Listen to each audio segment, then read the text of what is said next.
I'm Chris Rowen, and I'm really interested in two types of startups right now, especially.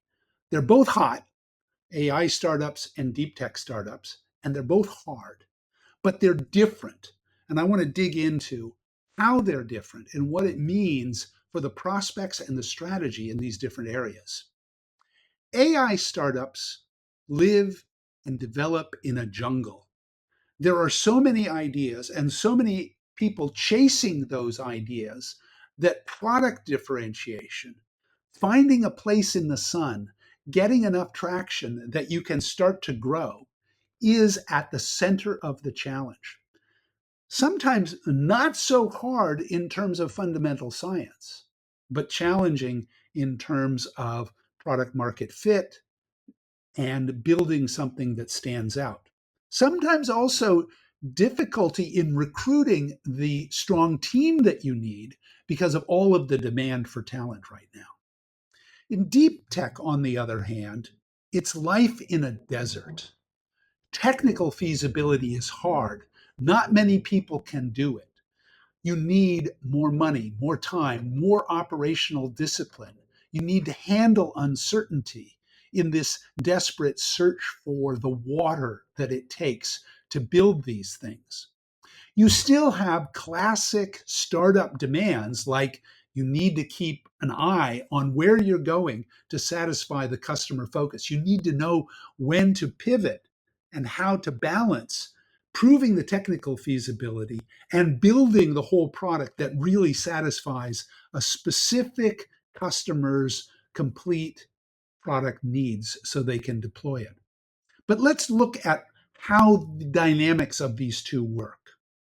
Deep tech is domains like circuits and semiconductors, advanced materials, nanostructures, quantum, nuclear, space, high performance computing, foundation technologies in AI, the frontier models of large language models, is clearly deep tech, as well as advanced algorithms in information coding and crypto.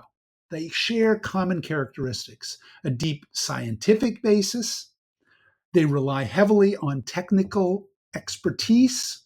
They represent difficult prototyping and debug problems, but they often serve myriad applications where they can have fundamental effects on the whole ecosystem around them. And in some ways, it's actually easier to draw people in, to inspire people, even though it may be harder to get to customer solutions because of this need to mix both scientific expertise and customer applicability. And these operate across a spectrum of risk. At the lowest risk end are the software problems, and lots of AI fits into that area. But as we get deeper, we get into fundamental algorithms and frontier AI. We get into novel circuits and big chips and processors. And as we get closer and closer to fundamental science, we're talking about new materials, new energy sources, new manufacturing processes. When you actually get all the way out to fundamental science, you're beyond the realm of startups usually. That's the work of academics and industrial research labs. When we look at where the AI opportunities are, there's still deep tech at the bottom of the pile. GPU chips and new computing models and new frontier models for artificial general intelligence are clearly deep tech. Lots of money, very specialized teams, lots of time to get it right. But on top of that is built a rapidly growing and enormously fruitful value chain. First, horizontal of computing services and tools and development services and horizontal agent services, and up into vertical application solutions built for very specific niches, places where you can find a spot in the sun, whether it's legal or HR or retail or healthcare, there are so many applications. And what we're seeing is this explosion in the number of AI solutions from startups and established companies, as essentially the entire software value chain of the planet is being retooled around the power of AI.